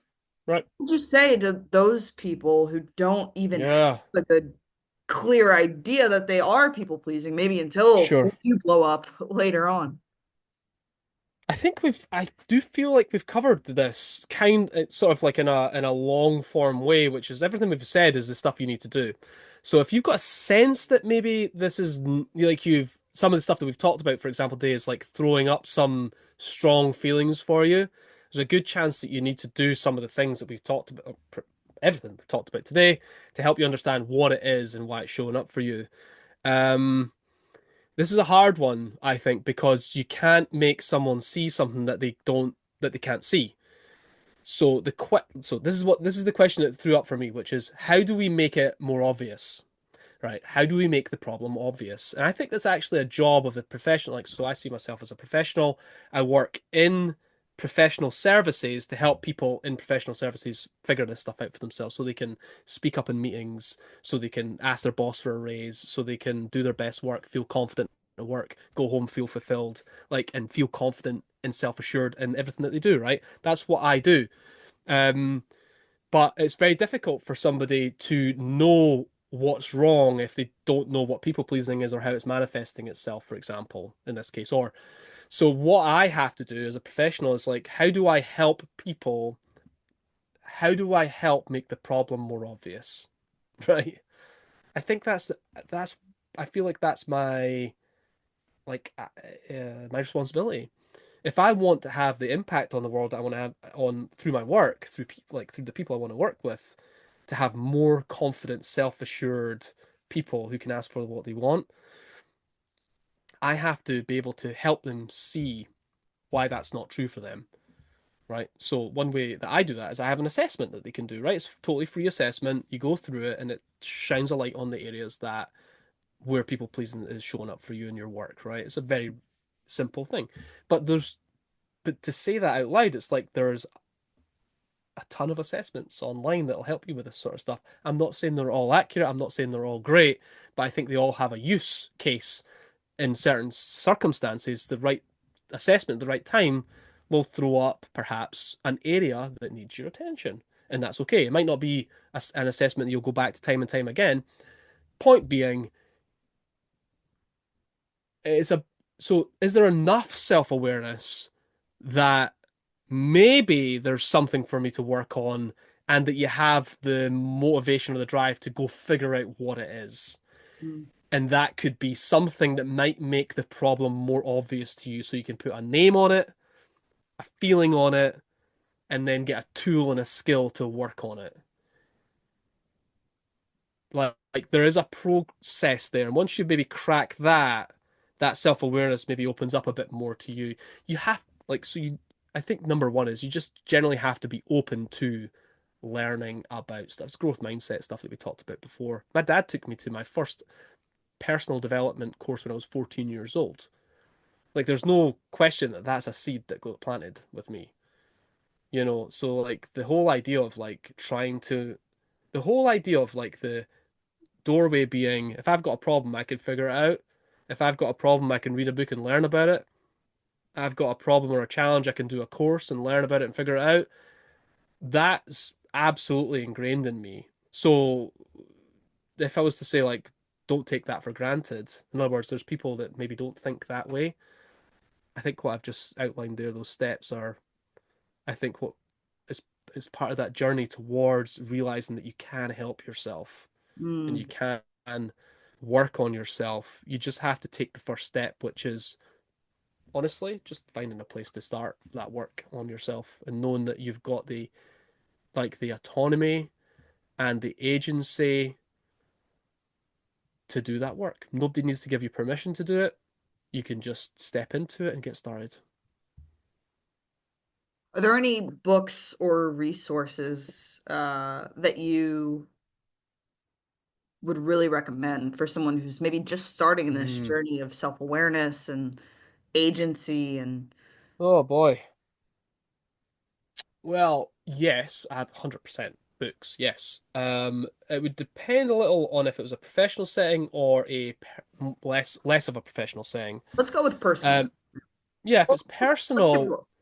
well, somebody that crosses both is Brené Brown. She crosses both. Like, so forget about Dare to Lead. That is a book for leaders. But if you did Gifts of Imperfection, you did Daring Greatly, um, Rising Strong. Those are books I think are really well research led books with actual practical tools and skills that feel very grounded in sensibility.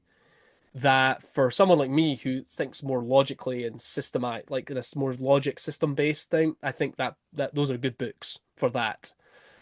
And what I mean is, it's not kind of like it's not woo woo airy fairy kind of like, and there's place for that, right? I'll share a book in a second about that, but Brené Brown's books are very tool skill driven, and I think if you're wanting to look for, if we're looking at all the stuff that we've talked about today, that could be a real clear path to that. So that's where that would be my top recommendation, if I'm honest, is like those books are just so solid, right? So well researched. But then like as you kind of spread out, because Brené Brown's kind of like got quite a broad spectrum of vulnerability. Was it it's her expertise is mostly vulnerability, but the gifts of imperfection is essentially about people pleasing, how you can show up in the world as your imperfect self and not feel bad about that and not feel guilty about it or not have to justify it to other people. So I would start there, and then like the one thing I do with books actually is you go to the back of the book and look at the references and then pick the next book, right? So it's kind of like a red thread through the books. So I look at like what books were they reading at the time or what books did they reference in that book, and then I go get that book and I read that and I will do exactly the same thing and just follow that path through and through. The good thing about that is, or what I like about it is you might get recommended a book here. Let's say you pick up The Gifts of Imperfection, but nobody needs to recommend a book to you ever again because you just go through that path and you're on your own journey of discovery at that point. You just need a way, and it's like going into a library. You just need which book should I pick up first, and then I can follow that book through to the next book and so on and so forth.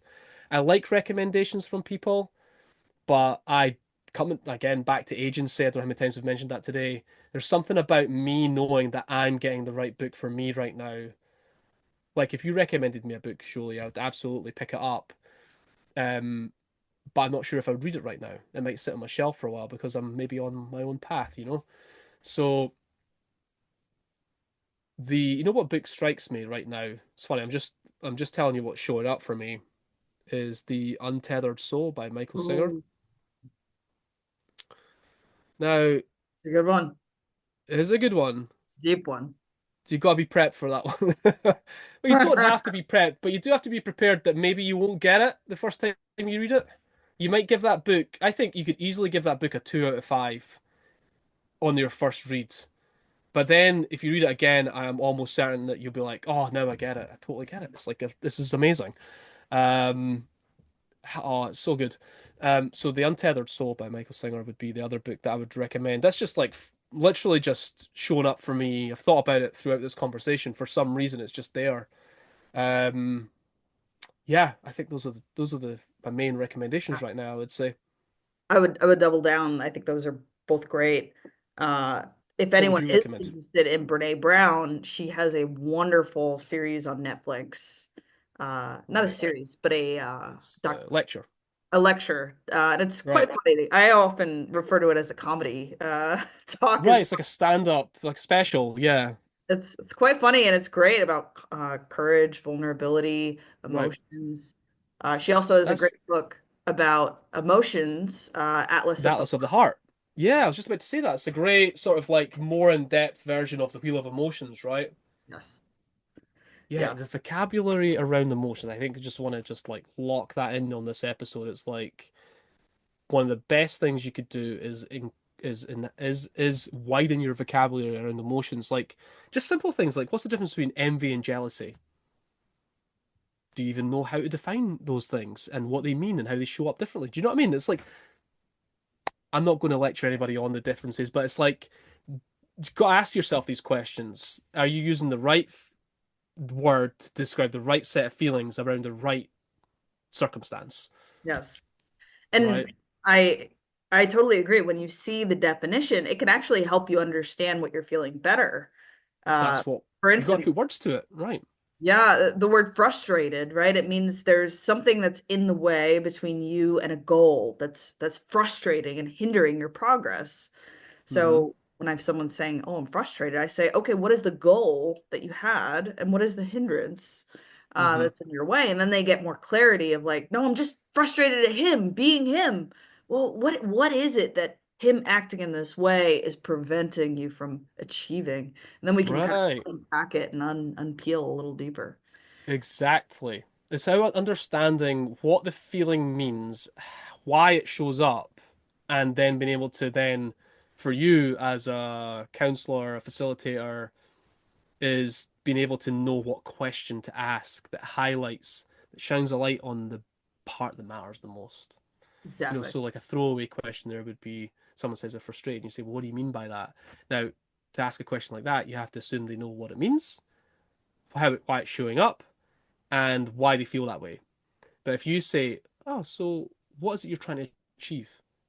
You're asking the question that actually gets them to speak it, define it out for themselves, which I love. I think that's perfect.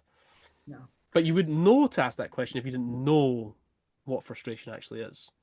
exactly. And that's what we're saying here, right? It's like, do that work, figure out what these, the Atlas of the Heart, fantastic. It's like Yeah. it's a bit of a textbook, but it's great for that. Yeah, it's a great like resource book. Yeah, A couple other resources that I'll mention is sure. there's an app, almost like the feelings wheel, but in an app version that's a little more interactive called How We Feel. How We Feel. It's a nonprofit that runs it, and it's actually a great feelings check-in uh, app that basically lets you choose between four quadrants: high energy, low energy, pleasant or not pleasant. And then it, Hmm. it kind of puts in quadrants all these different feelings, gives you the definitions, gives you some ways to track it over time. So that's a good way to develop self-awareness in of itself that I recommend to a lot of clients, How we feel or how I feel. how we feel. It's on Android and on the App Store. I'll have to check that. I think I could find that useful. Yeah, a lot of my clients use that. Another book that I've found super helpful is called Radical Acceptance by Tara Oh Brach. yeah. Yeah. And what that does, it might, you might read it and seem like, wait, how is this helping with, people pleasing and stuff like that? But really, what it's doing is trying to increase the volume, so to speak, of your self-awareness. Because if you have the self-awareness and the self-respect higher, then it becomes easier to notice uh, what's real for you, right? What's really there without judging it. And then you Right. can notice the difference maybe of when you're people pleasing and not. So, there's a couple different levers, right? A couple different exercises we can do to Hmm. get at the same aim, right? It's almost like we were talking a little bit about the gym, right? Like, does it matter what exercise you do to build your tricep? If, there's plenty, it doesn't matter. You're just trying to build your tricep. Doesn't matter if you want the end result. Right. Unless you're like that 1%, Mr. or Mrs. Olympia, like, okay, maybe it matters then, but for the most part, get the general gist of it, right? It's Yes. interesting that we've mentioned these things because I think this is my sort of brains kicking in here, which is that as you're listening through this and I'm even thinking about myself, it's like if you break it down, I think it's quite cool to operationalize the repair, the fix, the the bettering of it all, right? So, for example, just pick up a few books, right? So they've got books. Books are you can get them for free from your library, or you can pay $20 and get a book, right? It's reasonably accessible to some of the highest paid experts in the world on these particular topics, right? And So you can pick up the audiobooks. book. Right, exactly. So you can pick up the book for little to no cost. If you need to do it for free, get it from your local library or like a charity shop or get it from a friend, right? So you've got books hugely accessible, right? Inside those books, you will get the tools. The tools are there. Oftentimes, these books are free to download online, the sheets, the worksheets. You could do the work for free. Journaling. Have you got a pen and paper? Cool. Almost free. 20 cents from your local store, right? You can journal. You can write about yourself. You can unpack your own shadow self in there, whatever you want to call it, right? So we've got books, we've got tools, we've got the journaling, and then we've got skill practice. And because we're in 2025, all the YouTube videos, the series on, like, you could have like, if you want to spend some money, you can go get a master class. You can go and watch, like Esther Perel do her thing. There's the TV shows now all about therapies and just like what I'm trying to say is don't don't let yourself get in the way of thinking that you need to have lots of money to get started on this. See that everything's available to you if you want to do the thing is if you want to do it and you know there's something for you to work on, that it's all very much right there ready to be picked up by you at any time, just as soon as you're ready. And everything we're talking about there is like if you look at it through the window of tools and skills. Where are the tools? What skills do I need to learn? How do I put them into practice? This will help me. Almost guaranteed to help you. In fact, guaranteed to help you. I would say guaranteed to help you if you do do that basic foundational work, I would say. I don't know if you'd add something, but I just wanted to broadly pick out the almost like I don't know why my brain does that, but like what's the steps I need to take type of Totally. situation. Totally. And I think you're right. It can be so overwhelming because there's so many. And I love what you said about books is you really just need a first one. You just need a first step. And then in that book, they're going to reference another researcher or somebody else. Maybe you Right. look at that talk that the author does on YouTube. It's going to recommend other ones, I would uh, 100% recommend that. Yep. blogs, all these different things. It's all There's there. I'm a big fan of community tools and Hmm. community resources. So whether it's a Right. book club, whether it's Love that.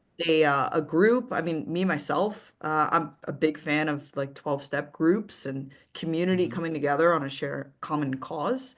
So there are Yeah. plenty of groups on, kind of aside from people pleasing, could be codependency, where you need Right. to be happy in order for you to be happy. There are plenty of groups where people are just like you trying to learn Right. and get better, that you don't have to do this alone. Oh, not only And do you not have to do it alone, maybe you need to hear it from me, maybe you don't, whatever. You, other people have the same problems as you. You're not the only one going through this. So it's not that you don't have to do it on your own. Recognize that you are just 100% not the only person going through this. There's an ego in this somewhere, I think. I don't feel like I've unpacked this as much as I should, but there's a bad part of our ego that gets in our way from seeking help, telling us that we're different. Like, and I mean that, and I don't mean that in a way of what we've already talked about. You are different, and it's great that you're different. Like, your difference is something that you should bring to the world. But what I mean is like that your problems are different, that you're special in some way, and that actually stops you from working on yourself. It's like try and see that showing up for you. That's a lie. I That's how I would see it. mm, yeah, I would say the problems that you have might look different on the surface from Right. problems I have or problems you have, where it's like, I don't have your aunt or your uncle who's this particular person and grinds your wheels in this particular Right. way. No, I don't have your uncle. No one's going to have the exact same players. But if we peel underneath it, let's look at it, and those feelings are going to be Yeah. commonalities of, oh, I have a hard time with a domineering authority figure in my family. How do I deal with Right. that? And you are not the only person with that. So we just have to be willing to get curious and dive just a little Yeah. bit deeper to the feelings. And we can see that there's so many people who can relate and who have found a solution, a way out of it. Yeah. And it doesn't just That can be mean, inspiring. yes, yes. And I'm sure you face a lot of people, Chris, who they automatically go from black to white, where they're saying, well, if I'm not Mm, people pleasing, I'm gonna be a jerk. And I don't want to be right. a jerk. And they black and white Everything. this cognitive dissonance and miss Hmm. that there's a place in the middle for that. Right. It's almost always.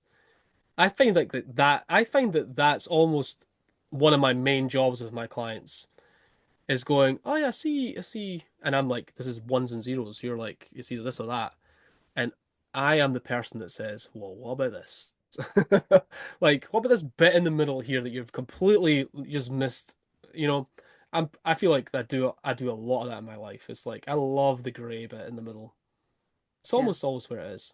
Yeah, totally agree with you on that. It's like you need sometimes I would say like final thought on like help is, or maybe not the final thought, but certainly is that almost I'd say always as well, people will benefit from speaking to somebody else, a professional preferably, somebody that you pay money to because they'll be more objective and do their job properly for the most part, right? That money needs to there's something about paying a professional to help you means that you can say everything that needs to be said without any judgment, and the person will have unconditional positive regard for you and will have difficult conversations with you and probe in difficult areas that other people won't.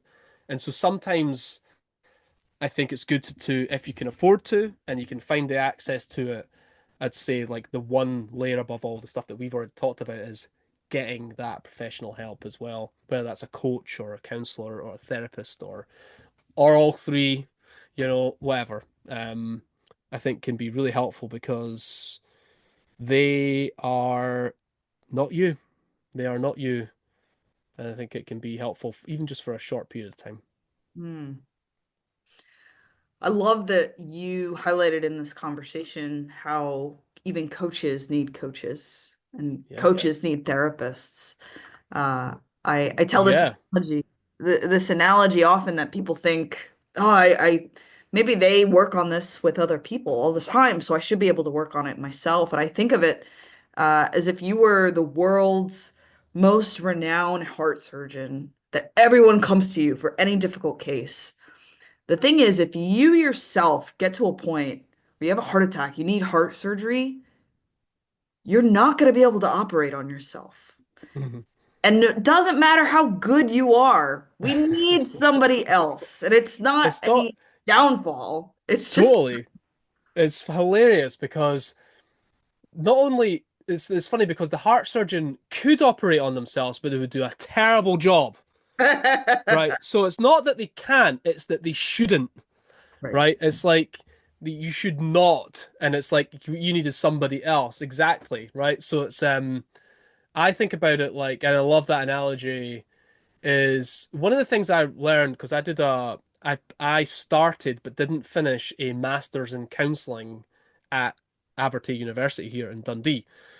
And it was a great course. I just realized that I'm not supposed to be. I'm a coach.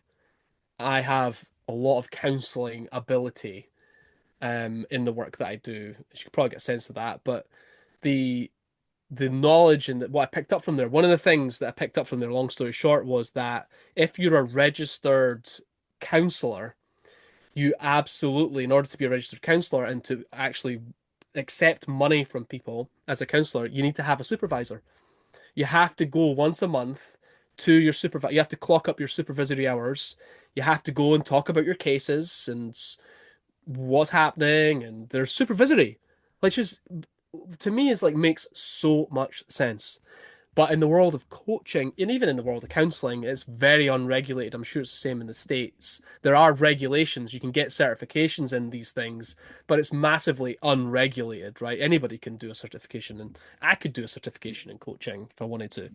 Um, Point being is that the supervisory piece is massively missing. And so if you're a counselor and you don't have your own counselor, then I would say that you're outside of your integrity. And if you're a coach and you don't have your own coach, I would say you're outside of your integrity. And so I do believe that. I mean, there's stronger words for it than this, but I think you're operating outside of your professional integrity if you don't also have a coach or a counselor or whatever it is, the profession that you're in. Hmm. I would even add that if you're looking for a coach or you're looking for a therapist, I think that's a totally fair question to ask Mm. is, are they working with a coach now? So Are who's your coach? Yeah. That's what you yeah, say, right? It's like, I- so who's your coach or who's your counselor or whatever? Yeah, right. Yeah. What's that look like? How long have you worked with them? I think yeah. people feel like, oh no, that's again like the people pleasing, right? Like, oh no, I don't want to Totally. cry and it's not my business. It's absolutely your business. That's So critical. are there any other 100% agree. questions maybe for someone who is considering whether it's a coach or a counselor, a therapist? You know, I know therapy is a little outside of both of our realm, right? We can't Mm, specifically talk to it, but any other specific questions that you would recommend that somebody ask to make sure that they can actually find someone that's, you know, legit, who's going to be a good fit for them, and like you said, hold them in positive regard, regardless. right. So what I would, this is going to be totally contradictory, and maybe if somebody's listening to this, it might annoy them, but mm, I would say there's a lot of counselors out there. There's a lot of therapists, a lot of people that can help you, right?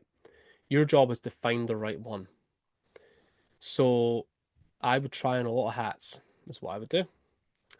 So for example, yes, ask the questions, right? So, like, get a good sense. Have you worked with people with this particular challenge before? Like, how does it work? Tell me what the path looks like.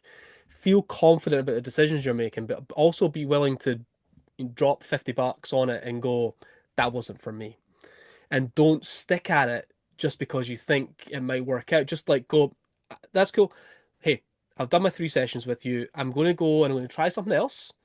And then if I might come back realizing this is actually what I want because I've done something else. Do a bit of like dipping your toes in. I give you like a soft example of this, which is my mum with her physio and her PT. Mum broke both her shoulders in a skiing accident a few years ago. and she was like hanging on to her PT. She's like, "Oh, he's good. I don't want to stop paying him money." And I was like, "Mum, you're going to outgrow your PT. Like, it's going to happen. You just go, it's been great, and then you go get your next PT that's going to help you more specifically because you now you've got the general skills now. Now you need more specifics. You go to get the specialist now, or then the next specialist, and it's like you're going to meet people that suck at they're literally shit at their job, and it's like you're going to have to go. That's not for me. And you wasted a few pounds, a few bucks, whatever. But like there's this, I think I'm going the opposite way here, which is try stuff, don't get locked in too early, find the person that really you can really benefit from right now, and don't feel bad about switching help. Uh, it might go against a few rules and things like people say you need to stay for 3 sessions or 6 sessions or whatever, fine. But ultimately, if it's not working out, the best decision you can make is like very quickly get out of that and go into something else and try different things and seek to find the right help for you. But it is all about trying it, asking the right questions, feeling confident that you're making a good choice. Not only have they worked with someone with the same challenge as you before, but could they um are they able to provide you with maybe not evidence as such, but at least share case examples with you, obviously removing names and details and things like that. Um, you've got to trust these people. You're going to be sharing your innermost, darkest thoughts potentially with them as well. So, um, Mm. I think the challenge is you've got to know when this is I've got a few stories popping up in my head here. There was a young girl who got a therapist and she was just judged. Like, if you don't know what therapy is and it's your first experience of therapy, the first experience will be what you think therapy is, Mm. for example, right? So she goes in and she's like, the girl's clearly anxious and she's struggling with life in general and all the rest of it. And the therapist is just like judging her. Well, maybe dress better, don't put so much makeup on, don't go out on Friday nights and drink and all that sort of stuff. No, zero unconditional positive regard, like what you'd expect. But when you're young and it's your first experience, you're probably not going to know. You're not going to know. You're like, is this what this is? I feel bullied and I feel bad about myself. Maybe that's how I'm supposed to feel. What I mean, and this is what we're up against is saying all this and knowing that there's therapists out there that suck at their job and definitely shouldn't be counseling you or people like you. Maybe they're more suitable for certain types of people with certain challenges and certain circumstances. And it's like, do a bit of research, get onto YouTube. What is therapy? What should it look like? What should it feel like? There's great YouTube videos with actual role play therapy situations in them. You can watch them and they unpack what went well, what didn't go so well, all that sort of stuff. You can do a lot of research now. You don't have to go in blind, and you can get yourself schooled up properly on what coaching is supposed to look and feel like, what therapy is supposed to look and feel like, what counseling is supposed to look and feel like, what psychotherapy is supposed to look and feel like. These are all different types of help that all have different nuances, and there's so many different schools of thought as well that I think it's worth getting yourself. At least we're back to words and meanings, aren't we? To figure out what type of help you might actually need in the world. And yeah, it was a sort of long answer, but I think you do. What I'm saying is be careful, but also step into your agency around it as well. You don't have to go if it feels like the wrong thing, like just stop paying them and go away and go somewhere else. I Yeah. I don't know why I'm saying that. Someone's telling me that that's probably happening more than we know, and or that people realize that they're not in the right relationship for the help they need. It shouldn't feel like there's a judgment, regardless of what you say. Shouldn't feel judged. Uh, you should feel like you can trust this person to open up. Now, I know some people already have some trust issues that they're like, what do you mean? I don't trust anybody. What do you mean? Hmm. So, what I typically ask is, did anything happen during those first sessions or conversations that specifically made you feel like you can't trust them? Maybe they reacted in a certain way. Maybe they, said something in a certain way. So if you can't Hmm, pinpoint something that they did that made you feel like you can't trust them, then okay, you're on the right track. sure. It's And interesting that you're mentioning this because what I'm thinking about right now is we're putting this on the person seeking help, right? But actually, what should be happening here is the professional should be asking good questions of the person seeking help to make sure it's a good fit as well, right? So, as much as we want to empower the seeking, we want to empower the professional as well. I would argue that it's on the professional to seek fit and build trust quickly with the right skills over expecting the seeker, because they're obviously in an emotional turmoil, that they're not perhaps rationally able to understand what help looks. I think I'm just going through my head, through the little wormholes in my head here, and thinking, actually, what would it look like when the professional says, "Have you ever had counselling before, and how did that go? And was there times when you felt like you really didn't trust the person, and how did that feel?" Yada yada yada. Right. yes, So actually, probably on a bit of both. I would say we want to empower people, but at the same time, a good professional is going to make sure that you feel like trust is building into the relationship, probably very quickly from the beginning. yes. I agree that this would be the ideal, and this would Right. be something that you and I both do, right? Is Right. Very, understanding from the get-go very that deliberately.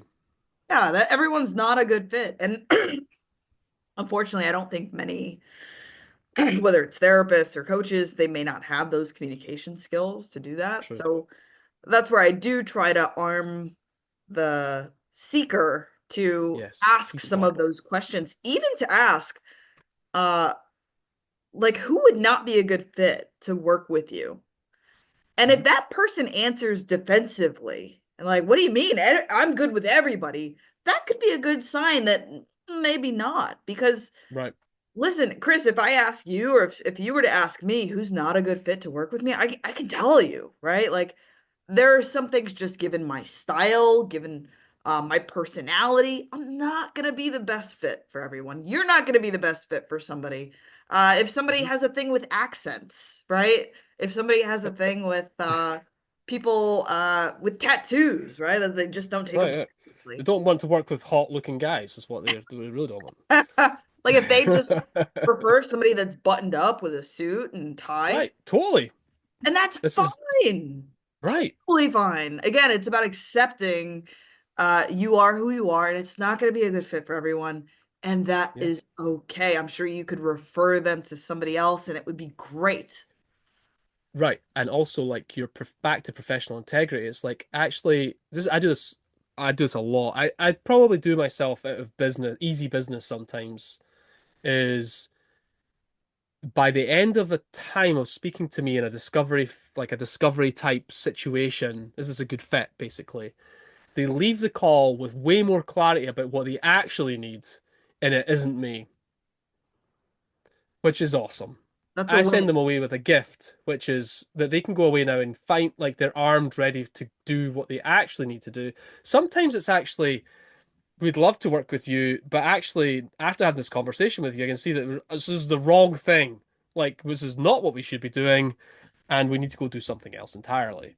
And it's like, that's a gift. I feel like that's a gift for people. Absolutely. I've had plenty of people come to me for coaching that after a conversation, we realized that actually therapy probably is a better fit given the specifics of what they're dealing with. And Right. that's beautiful that then I can follow up with them in a couple months and say, "How's it going?" And they're like so ecstatic. And again, it comes back to your values, right? If my value is just about making money and Right. being well known for my name or whatever, versus if I'm really just trying to help people, then I'm gonna love it if they're getting help even from somebody else. Yeah, it's like a North Star, though, right? It's like, what impact are you trying to make on the world? Like, what's my role in that? You know, I think that's important to recognize. Like, what is that for you? That Mm, should guide you through these, what's the right thing to do. Yeah, 100%. Chris, as we wind up here, I feel like we'll Hmm. definitely have to do a part two because I have a bunch of things that I don't know even know if you got to the actual questions that you wanted to ask or not. but I think that's Just what makes it a great the conversation. conversation carried itself. Yeah. Are there well, first off, I'll just reiterate that Chris, you have a book. It's called Become an Authoritative Coach. Oh, Uh I've got a copy right there. Look at that. I do have a copy and it's nice texture too. Um you have an Instagram. What's your handle, The Chris? authoritative coach, Authoritative Coach. right? Uh That's the best place to find me. I do. That's where I live, basically. That's where everything is. yeah. Yeah. So a lot of people come to Chris when they are coaches themselves or leaders of organizations. They come to Chris for help. But I think what we're seeing as a result of this conversation is the coaching and the expertise that you have to offer is applicable to anyone. It's people. Yeah. Yeah. Um, People come to me when they want to, like, they want to tr really unpack, like, either prepare for and or learn from high stakes situations of sorts. That could be anything from a sales and selling, leadership one-on-ones, team meetings, visioning, all that sort of stuff, right down to your individual consultant coach, someone that works in a professional setting with individuals as well. And there's a whole range of stuff in there as well. Like I would say I'm a generalist rather than a specialist, with a specialism in communication specifically. But generally speaking, I've got like this whole broad range of skills. It's actually, yeah, I can help people with a lot of things, it seems, which is a really cool position to be in, but difficult to market. Difficult to, oh, I can help you with anything. It's like, okay, what exactly? So, anyway, I think it's good to be very grateful to be in a position where I feel healthy and well positioned to help people to get what they want in the world. I get texts from my clients sometimes just like, it's so good to be working with you, yada yada yada. And I'm like, I just want you to get what you want. I just want you to win and get whatever it is that you're striving for. So I'm here for that. Like it's like this. It's a similar sort of unconditional positive regard. And my way is like, I'm here for you to win. Like whatever's getting in your way, I'm here to help you get through it, so you can get on and build what it is that you want to build, or get what you want to get, and even figuring out what you want is hard for people. Some people don't want anything, and that's actually works against them. It's like, let's figure out what you want to get out of all of this. So yeah, my work's quite broad, um, but I love it. It's great helping people. That's what it's all about. yeah. So you mentioned some assessments, things like that. I'll drop the Yep, links to those in the description to this awesome. That'd be great. conversation. So Yeah. they know where to find you. They can find your book. They can find your assessment, hear more from you, what's going on, what's coming out. Um, Hmm. and as we wrap up here, Chris, is there anything that you would want to leave the listeners with? Any take home message or anything we didn't get to discuss that's really on your mind that you really want to leave people with? Yeah, I think we did a good job, I think, of covering a lot of ground there. Um, I think I might just emphasize one point that I feel like is such a an upstream idea. Like in other words, if you do this, it sort of like helps everything else. Is just back to this idea of recognizing that when you feel tension or anxiety or frustration or any sort of rising feeling that's sort of holding you back from doing what you need to do, whatever that is, that what you need is a skill. Like realize as an adult that you just need to go learn, figure out what it is that you need to learn so you can do that thing. And I think if you look at everything through the lens of skill development, adding skills into your toolbox, that then helps you navigate the world far, far better and gives you the confidence that you need. I feel like it's such a, like when I say upstream, I mean that it's like if you do that, it helps everything else that comes thereafter. I feel like it's a really clear doorway um to living a better life and being a happier person, which I think to me has been the theme here is like recognizing that you could be happier and to work on that somehow, whatever that looks like. And it could be through your work, it could be through your personal life, but to live a happier, better life where you feel like you're a good person for the most part. If there were just two or three skills that Mm-hmm. you could have everybody learn, or everyone Oh, could magically know, that would maybe solve like the 80% with just two or three skills for oh them, yeah, okay, what would right. Well, I think we mentioned one, which is kind of like a broad skill, which is just this growth mindset idea, which is kind of a set of, it's more like a mental model than a skill. But even just saying that out loud right now, like if you can learn about mental models, I think in general that helps. So there's a learning piece there about how we work and how we're locked into frames of things. We've talked about this as black and white idea, but actually, what if there was a different frame that held you see things differently? Mental models are fascinating. Shane Parrish is a great person to read about this. He sort of unpacks all these different mental models to get us to see things differently. And I think if you can, the skill of changing your perspective, I think is huge. This is like a big deal. yeah. So I would say that plus the skill of having difficult conversations, realizing that they're actually not that difficult when you know what to do and how to navigate them. The underlying skill of not taking it personally or making it about yourself, I think it matters there too. And then the skill of, I think it's a communication skill, kind of, so difficult conversations and also being able to say what you see or say what needs to be said in moments. Those will give you massive amounts of confidence the more you do it in life. Um, People know when they come to you, they're going to get the truth. People know when they come to you, they're going to get the real, like they're going to get real help from you because you're not going to hedge. And when you're in the room, I like to think about the Stoics taught me this, which is like this idea that when you're in the room, you're like a smelly goat. People know you're there. Do you know what I mean? And I Oh, the quite like that Stoics. idea. I don't want to be smelly, but at the same time, I'd like people to know that when I'm in the room, that they're going to get the truth from me, and that I'm not going to sit on something important that needs to be said. So, mental models, changing your perspective, seeing the ability to see things differently, even just be open to it, navigating difficult conversations, and being able to get out of you what needs, saying what you see. Mm. I wonder if you would add to that saying what you see in a radically candid way where it can be received Oh, so with without the right. defensiveness as So well. that's the skill. That's the skill piece. Yeah. Right. So it's not just saying what you see in an unfiltered way, it's saying what you see in a way that people will actually listen to you and it will land. Yeah. 100%. So that's the skill. This so yeah, don't just say what you see. Figure out how to say what you see in a way that actually is received by others, like you said. Um, that's the skill piece. So yes, working on that stuff I think is massive, huge.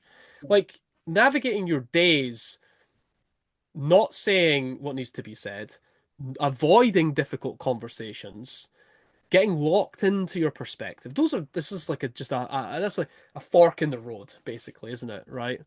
Change those three things about learn those skills, and you're down a different path entirely. Yeah.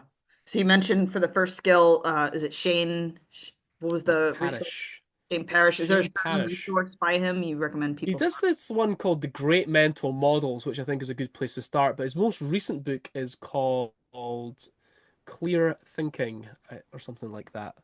Okay. Thinking clearly, clear thinking, something like that. It's all about mental models and making better decisions and thinking, just thinking more clearly.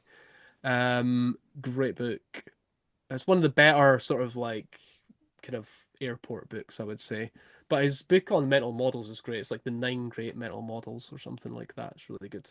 Yeah. And then is there a resource you would suggest people start with for difficult conversations, Yeah. personally, and saying what you see? So difficult conversations, I think, is good. So from a professional sense, I would go for Kim Scott on that, which is Radical Candor. Um, keeping in mind that a lot of her work is all about internal conversations, like leadership conversations, but you can use it, the framework, in personal conversations too. I love it. Definitely. I think it's great. And then I think we're back to Brené Brown. Brené Brown does it in her book. She's got great tools and frameworks for having difficult conversations with people as well. Um, and then the skill of saying what you see is, I would argue, the resource there is,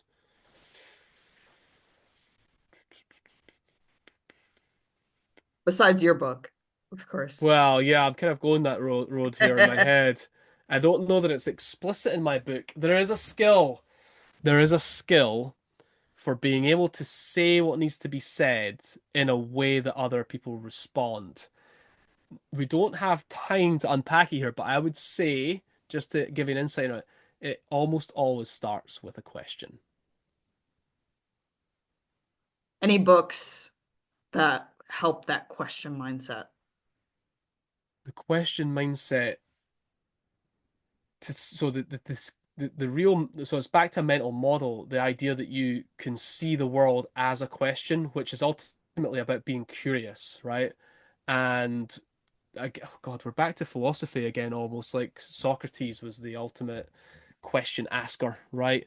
Um, is there a book or a resort? This is a tough one. I don't know that there's an exact one You know, the that one that tells you that, comes for me yeah. is Mhm. The Advice Trap by Michael Bungay Stanier. Right. The coaching habit is probably a good one as well to start with. Yeah, the coaching habit. That title should really just be like the 7 questions that everybody needs in their back pocket, really, to be honest, that book. Yeah, I would say Michael Bungay Stanier's probably got one of the most popular books on the idea that every conversation is a question. Yeah, you're right. I would say that's probably the staple. It's probably I think that is the best-selling book in that market for that particular topic, as far as I'm aware. Yeah, that's a good one. It slipped my mind. Yes. Classics. Yep. Okay, really great resources. We'll link to them, uh and there's also talks on these. There's audiobooks on these. If somebody is like, oh, I Oh don't want yeah. to read 3 books, you can listen to a talk on YouTube, Yeah. and digest it that way as well. Yeah, I would recommend that you, like, when I do my book club, for example, I encourage people to get the book, obviously, but I ship every week in the book club, I ship them a video to watch as well. I'm like, go and hear and see the author telling his stories, the nuance, get to know them really well. I sort of immerse myself in authors' worlds. Like, I'll take an author and I'll just like buy all their books and go right through them all, watch all their interviews. That's me, but it's just like it is quite interesting to immerse yourself in their world for a little bit. You do pick up more, and it does stick. I think it sticks more as well. Hmm. Yeah.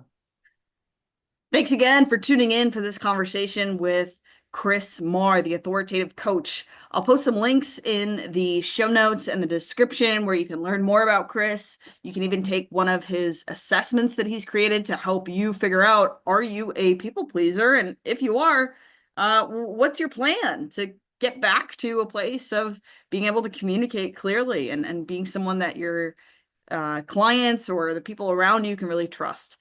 So I'll pop that link in the description, and along with his information. If you want to follow up with him, his Instagram is The Authoritative Coach, and his website is theauthoritativecoach.com. Thanks for tuning in today, and until our next episode, take care. I'll see you then.